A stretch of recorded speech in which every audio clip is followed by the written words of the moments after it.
Hello बच्चों, कैसे हैं आप। मुझे उम्मीद है कि आप अच्छे होंगे और अच्छे ढंग से पढ़ रहे होंगे। आपका स्वागत है ज्योग्राफी पाठशाला पर। मैं आपके लिए भूगोल की एक यात्रा लेकर चल रहा हूं कक्षा 12 के चैप्टर्स की, जिसमें आज एक नया चैप्टर लेकर आया हूं आपके सामने। चैप्टर का नाम है भू संसाधन एवं कृषि। इस चैप्टर को पढ़ने से पहले हम इस चैप्टर की थीम पढ़ना चाहेंगे। आप इसको पढ़ेंगे तो तीन शब्द आ रहे हैं: भू, संसाधन एवं कृषि। भू, हम संसाधन जो पढ़ेंगे भूमि के रेफरेंस से पढ़ेंगे, और कृषि जो भी है वो सब संसाधन में आते हैं। पहले आपको बताना चाहूंगा कि संसाधन क्या होते हैं। आप 9th और 10th में पढ़ चुके हैं कि संसाधन वही वस्तुएं होती है जो मनुष्य के उपयोग में आती है, उन्हें हम संसाधन कहते हैं। एक विद्वान है जिमरमैन महोदय, वो यहां तक कहते हैं कि मनुष्य खुद भी संसाधन है, क्योंकि मनुष्य के काम आता है। तो मनुष्य संसाधनों को बनाता है और मनुष्य संसाधन खुद भी संसाधन है।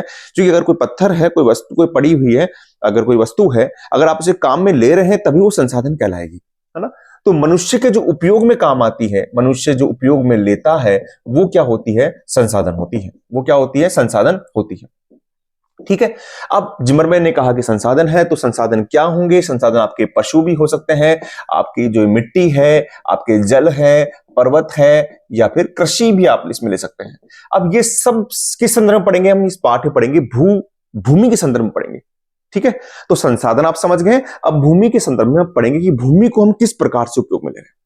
अच्छा देखिए, आपको एक छोटा सा उदाहरण लूं। जैसे मान लीजिए ये मेरा गांव है, और मेरे गांव के अंदर मैं देखता हूं कि गांव के अंदर मध्य के अंदर लोग रह रहे हैं। यहां पर थोड़ी सी भूमि है जो कृषि के काम आती है। यहां पर पास में एक भूमि है जो पर्ती के रूप में हो जाती है। यहां पर चारागाह है, यहां पर वन है। इस तरीके से भूमि का उपयोग किया गया है। तो यहां पर हम संसाधन तो हम समझ गए। अब संसाधन क्या है? भूमि भी संसाधन है, कृषि भी संसाधन है, सब उसके रेफरेंस से पढ़ेंगे हम। लेकिन अब हम यहां पढ़ेंगे कि भूमि का उपयोग किस प्रकार से किया जा रहा है जिससे कि वो संसाधन बन जाए। तो यहां पर पढ़ेंगे भू उपयोग वर्गीकरण। भू उपयोग वर्गीकरण। थोड़ा सा आप इस शब्द को गहराई से समझेंगे तो आपको समझ में जरूर आ जाए। भू उपयोग वर्गीकरण क्या होता है, आप समझिए। भू उपयोग वर्गीकरण क्या होता है? आप यूं देखिए कि ये मानकर चलिए कि आपके गांव की जमीन है, या आप जहां पर रहते हैं उस क्षेत्र को हम किस किस रूप में काम ले रहे हैं, वो वर्गीकरण है।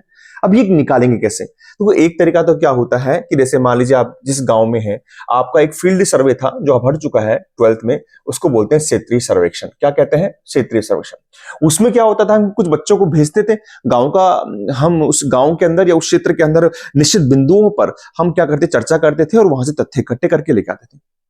तो क्या होगा कि हर व्यक्ति जाएगा, जैसे मैं जा रहा हूं, अपनी टीम को लेकर जा रहा हूं, और वहां पर जाकर मैं एक रिपोर्ट बनाऊंगा कि भाई इस जमीन पर नापछोकी करी, इतनी जमीन पर रिहायशी इलाका है, यहां पर वन क्षेत्र है, यहां पर चारागाह क्षेत्र है। तो जो भू उपयोग होगा वो किस आधार पे हो जाएगा? रिपोर्टिंग क्षेत्र के, यानी रिपोर्टिंग जो प्रपत्र होगा, रिपोर्टिंग पत्र के आधार पर उस आंकड़े को लिया जाएगा। तो भू उपयोग वर्गीकरण में क्या होता है, आप यूं समझिए कि यह रिपोर्टिंग रिपोर्टिंग पत्र के आधार पर तैयार किया जाता है। पत्र के आधार पर तैयार किया जाता है। अब ये तैयार किया जाएगा तो ये हो सकता है कि जो कुल भौगोलिक क्षेत्र है, वास्तविक है, त्रुटि हो सकती है, तो उससे कम भी हो सकता है, या फिर हो सकता है उससे ज्यादा भी हो जाए। हो सकता है, नहीं हो सकता है। आप जा रहे हैं, आप नापझोंक कर रहे हैं, हो सकता है क्योंकि आपने हाथ से करी है, तो हो सकता है ये कोई सैटेलाइट के द्वारा तो नहीं है, ये आपने एक मानवीय रूप से करी त्रुटि हो सकती है। तो यह रिपोर्टिंग पत्र के आधार पर तैयार किया जाता है। कौन? भू उपयोग वर्गीकरण, जो तैयार किया जाता है जो वास्तविक भौगोलिक क्षेत्र से, वास्तविक भौगोलिक क्षेत्र से कम या ज्यादा हो सकता है, कम या ज्यादा हो सकता है। यह भू उपयोग वर्गीकरण है। अब इस भू उपयोग वर्गीकरण को निकालने के लिए दो संस्थाएं काम करती है। उन संस्थाओं के बारे में पढ़ते हैं। आपको मैंने इसकी पूरी पाठ की थीम समझा दी है कि संसाधन को लेकर ही अब पढ़ रहे हैं, संसाधन भूमि के रेफरेंस से पढ़ रहे हैं।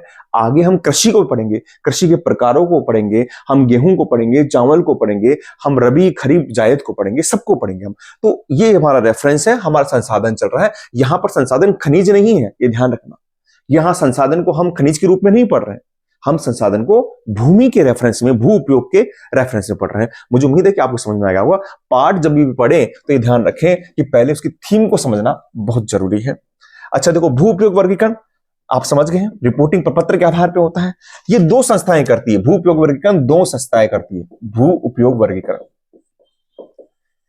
एक तो करता है भू राजस्व विभाग, भू राजस्व विभाग जो हर क्षेत्र, हर राज्य का अलग होता है ना, हर क्षेत्र राज्य में अलग होता है भू राजस्व विभाग।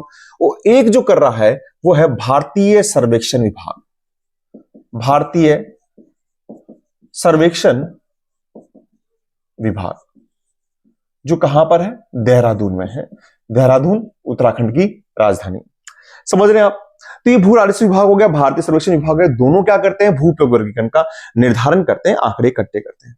अब भू राजस्व विभाग क्या करता है, ये रिपोर्टिंग पत्रों के आधार पर, ये क्या करता है बता दिया आपको, ये जो भू राजस्व विभाग होता है ये रिपोर्टिंग पत्रों के आधार पर भू उपयोग का अभिलेख तैयार करता है, भू उपयोग का अभिलेख तैयार करता है। ठीक है, जो वास्तविक क्षेत्र से कम भी हो सकता है, ज्यादा भी हो सकता है। ये मैंने आपको बता चुका हूं कि जो वास्तविक भौगोलिक क्षेत्र होगा उससे कम भी हो सकता है या उससे ज्यादा भी हो सकता है। जबकि भारतीय सर्वेक्षण विभाग जो देहरादून है, ये क्या करता है, ये सैटेलाइट के द्वारा, यानी जो अंतरिक्ष में सैटेलाइट लगाए हैं उनके द्वारा सूचना इकट्ठी करता है। और ये क्या करता है, ये जो आपके जो नक्शे होते हैं वो नक्शे बनाता है, नक्शे आपको बताता है। दूसरा, जो भी हमारी प्रशासनिक इकाई है, जो हमारे राज्य हैं, देश का है, उनकी सही भौगोलिक जानकारी देता है, उनकी सही भौगोलिक जानकारी देता है। इस कारण चूंकि सैटेलाइट के द्वारा किया जाता है, सैटेलाइट के द्वारा किया जाता है, इसके कारण इनकी सूचनाएं जो होती है, जो भू उपयोग वर्गीकरण होता है वो स्थायी होता है। भू उपयोग वर्गीकरण क्या होता है, स्थायी होता है, सही होता है, ऑथेंटिक होता है। समझ गए आप? तो ये आप समझ रहे हैं, भू उपयोग वर्गीकरण पढ़ रहे हैं हम संसाधन के रेफरेंस में, कि हमारी जमीन पर हम उस जमीन को किस किस रूप में काम ले रहे हैं, कृषि के रूप में काम ले रहे हैं, वो हम अलग से पढ़ लेंगे। तो यहां पर भू राजस्व विभाग है जो रिपोर्टिंग प्रपत्र, रिपोर्टिंग प्रपत्र का मतलब व्यक्ति से खुद जाएगा, संस्थाएं खुद जाएगी, वहां पर पत्रों के आधार पर तैयार करेगी, आंकड़े इकट्ठा करेगी, इनको सौंपेगी, उन आंकड़ों को ये मिलाएंगे, उन आंकड़ों को मिलाने के बाद में उनको एग्जाइन करने के बाद में वहां पर सूचनाएं डाटा प्रस्तुत करेंगे। वो कम भी हो सकता है या ज्यादा भी हो सकता है, लेकिन ये भारतीय सर्वेक्षण विभाग है, ये नक्शे भी तैयार करता है और प्रशासनिक इकाइयों की सही भौगोलिक जानकारी भी देता है। आप नक्शों में नीचे देख सकते हैं, वहां पर नीचे लिखा हुआ होता है भारतीय सर्वेक्षण विभाग। लेकिन हम जो यहां पर भू उपयोग वर्गीकरण पढ़ेंगे वो भू राजस्व विभाग के द्वारा जो दिया गया है हम वो पढ़ेंगे। तो आइए हम उसको पढ़ते हैं। हम पढ़ेंगे भू राजस्व विभाग के द्वारा जो आपके वर्गीकरण दिया गया है उसको हम पढ़ते हैं इसमें। तो हम भू राजस्व के द्वारा जो भू उपयोग वर्गीकरण दिया गया है उसको पढ़ेंगे। भू राजस्व द्वारा किया गया भू उपयोग वर्गीकरण, भू उपयोग वर्गीकरण वो पढ़ते हैं। तो बेटा जो हम पढ़ेंगे, जो हम देखते हैं वही पढ़ेंगे। भूगोल है, भूगोल में जो देखा गया है, जिसको महसूस किया गया है, जो परिवर्तन देखा गया है उसको भूगोल में पढ़ा गया है। तो जो पहला पढ़ेंगे हम यहां पर जो है वो है वनों के अधीन क्षेत्र, वनों के अधीन क्षेत्र। इसके अंदर क्या है, इसके अंदर वो क्षेत्र शामिल किया गया है, जब लोग रिपोर्टिंग करने गए हैं देखा गया है तो उन्होंने देखा है कि कुछ क्षेत्र ऐसा है जो वन भूमि के अंदर आता है। तो इसमें वो क्षेत्र शामिल किया गया है जहां या तो वन है या फिर वो वन विकसित हो सकते हैं, वो वनीय भूमि है, तो उनको हमने किस में शामिल किया गया है, वनों के अधीन क्षेत्र में शामिल किया गया है। उस भूमि को हमने वनों के, आपको पता है कि हमारे जो वन है, वन जो क्षेत्र होना चाहिए उसकी तुलना में हमारे पास वन कम है, इसलिए जो वन विकसित हो सकते हैं उनको भी इसमें शामिल किया गया है कि वहां पर भी हमको वनों का संरक्षण करना है क्योंकि हमारे पास में वनीय भूमि कम है। अच्छा, दूसरा जो इसके अंदर है वो है, फिर जब हम कहीं जाते हैं तो हम देखते हैं कहीं मरुस्थल दिखता है हमको, कहीं पर हम जा रहे हैं, मरुस्थल के अलावा आपको पर्वत दिख रहे हैं, पठार दिख रहे हैं जिनको हम काम नहीं ले सकते हैं, नहीं किसी तकनीक के द्वारा हम उसको कृषि योग्य बना सकते हैं। तो यहां पर जो आता है वो आता है बंजर व व्यर्थ भूमि। बंजर व व्यर्थ भूमि यह वह भूमि होती है जिसको किसी भी तकनीक के द्वारा हम कृषि योग्य नहीं बना सकते, कृषि योग्य नहीं बना सकते हैं। ठीक है। और इसके अंदर क्या आ जाएंगे, आपके मरुस्थल भी आ जाएंगे, इसमें आप इसके पर्वत भी आ जाएंगे, आपको इधर यहां पठार भी आपको मिल जाएंगे। तीसरा क्या है, तीसरा आप समझिए, तीसरा है गैर, आप कहीं जाएंगे तो जैसे किसी गांव का सर्वेक्षण कर रहे हैं तो आप देखेंगे कहीं पर आपको मकान दिख रहे हैं, सड़क दिख रही है, विद्यालय दिख रहे हैं, तो ये ऐसे हैं, या कोई बड़ी फैक्ट्री दिख रही है, तो ये कृषि कार्यों में तो युक्त नहीं हुई, लेकिन ये द्वितीयक तृतीयक कार्यों में युक्त हो रही है। जैसे सड़क है वो परिवहन प्रत्येक कार्य में आ गई, या मकान है, भवन है। तो यहां पर जो तीसरा हमने एक वर्गीकरण किया वो है गैर कृषि कार्यों में, गैर कृषि कार्यों में प्रयुक्त भूमि, गैर कृषि कार्यों में प्रयुक्त भूमि। ठीक है। और इसके अंदर क्या होते हैं, जो भी द्वितीयक या तृतीयक कार्यों में जो आते हैं और जिसके लिए काम ली गई है जमीन, वो सब इसमें आ जाती है। अगला जो हम पॉइंट देखेंगे वो आप देखते हैं कि वन गांव होता है या कोई भी क्षेत्र है, उस गांव के बाहर की ओर चारागाह क्षेत्र होता है, जहां पर लकड़ियां काटने का काम आता है। आपको मैंने बताया था कि जो मतलब जो किसान, जिनके पास भूमिहीन किसान होते हैं, उनके लिए आजीविका का साधन होता है वो ये स्थायी चारागाह क्षेत्र ही होता है। क्यों? क्योंकि इन स्थायी चारागाह क्षेत्र के अंदर किसी सरकार का या पंचायत का अधिकार होता है। इनको साझा संपत्ति संसाधन भी कहते हैं। और यहां पर वो भूमिहीन किसान अपनी लकड़ी काटकर शहद जड़ी बूटी इकट्ठी करके काम करते हैं, और दूसरा गांव की जो महिलाएं होती है वो भी वहां से लकड़ियां लेकर आती है, तो उनके लिए भी ये काफी अच्छा रहता है। तो चौथा जो हम देखते हैं वो है स्थायी चारागाह क्षेत्र, स्थायी चारागाह क्षेत्र। और यहां पर किसका अधिकार होता है, ये ग्राम पंचायत का अधिकार होता है बेसिकली, ये सरकार का अधिकार होता है, और इनको हम साझा संपत्ति संसाधन भी कहते हैं, साझा संपत्ति संसाधन भी कहते हैं। ठीक है। ये क्या कहलाते हैं, साझा संपत्ति संसाधन भी कहलाते हैं।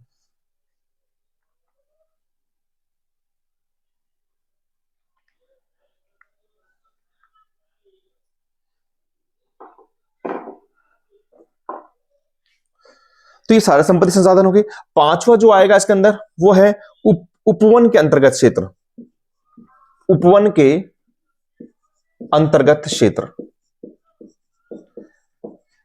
यहां पर आपने देखा हो आसपास कोई बगीचा है, उद्यान है किसी का पर्टिकुलर, जैसे मान लीजिए आंवला का बाग है, इसमें बाग आते हैं, या कोई उपवन जो एक निजी होते हैं वो इसके अंदर आते हैं, उनको हमने उपवन के अंतर्गत क्षेत्र ले लिया। ये वन में नहीं है, ये उपवन है, वन का छोटा प्रकार।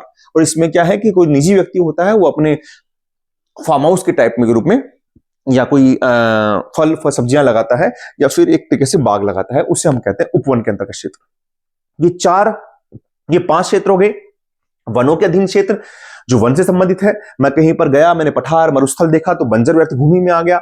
जो भूमि मकानों में काम आ रही, फैक्ट्रियों में काम आ रही, तो गैर कृषि कार्यों में आ गया। स्थायी चारागाह क्षेत्र देखिए, जिसको साझा संपत्ति संसाधन कहते हैं, और उपवन के अंतर्गत क्षेत्र भी देखे। अब जो 3 प्रकार बच रहे हैं वो प्रकार क्या है, वो कृषि से संबंधित है, तो आप उसको थोड़ा अलग हम एक साथ देखते हैं। उसको मैं एक साथ कराना चाहूंगा जिससे आपको समझ में आ जाए, सही ढंग से समझ में आपको वो आ जाएगा। तो अब आप देखते हैं, अब 9th तो 10th से पहले से पढ़ रहे हैं कि जब हम खेती करते हैं तो जैसे मान लीजिए हमारा शरीर होता है, तो हमारे शरीर में हम जो व्रत करते हैं, आपको पता होगा, एक उपवास की एक प्रथा है जिससे हमारे शरीर का शुद्धिकरण हो जाता है। हमको सप्ताह में 1 दिन व्रत करना चाहिए, ऐसा कहते हैं, साइंस भी कहती है। उसी प्रकार जमीन को भी अगर आपको स्वस्थ रखना है, मिट्टी अगर अपना स्वस्थ अपने आप को खुद बैलेंस कर ले, उसके कारण भी हमको जमीन को कुछ देर के लिए खाली छोड़ना पड़ता है। जहां हम खेती करते हैं उसकी बात कर रहे हैं, तो अगर हम उसको खाली छोड़ेंगे तो खुद अपने आप को रिकवर कर लेगी। ठीक है। तो इसी कारण ही जो हमारा 6वां प्रकार, 7वां प्रकार और 8वां प्रकार बचता है, तो हम क्या करते हैं कि मान लीजिए हम जमीन में खेती कर रहा हूं, मैं किसान हूं, और मैं क्या कर रहा हूं, मुझे जमीन मेरे पास में, मुझे पैदावार ज्यादा करनी है, मैं ज्यादा नहीं कर सकता हूं, लेकिन मैं जमीन मतलब भूमि की गुणवत्ता को बनाए रखने के लिए, भूमि की गुणवत्ता को बनाए रखने के लिए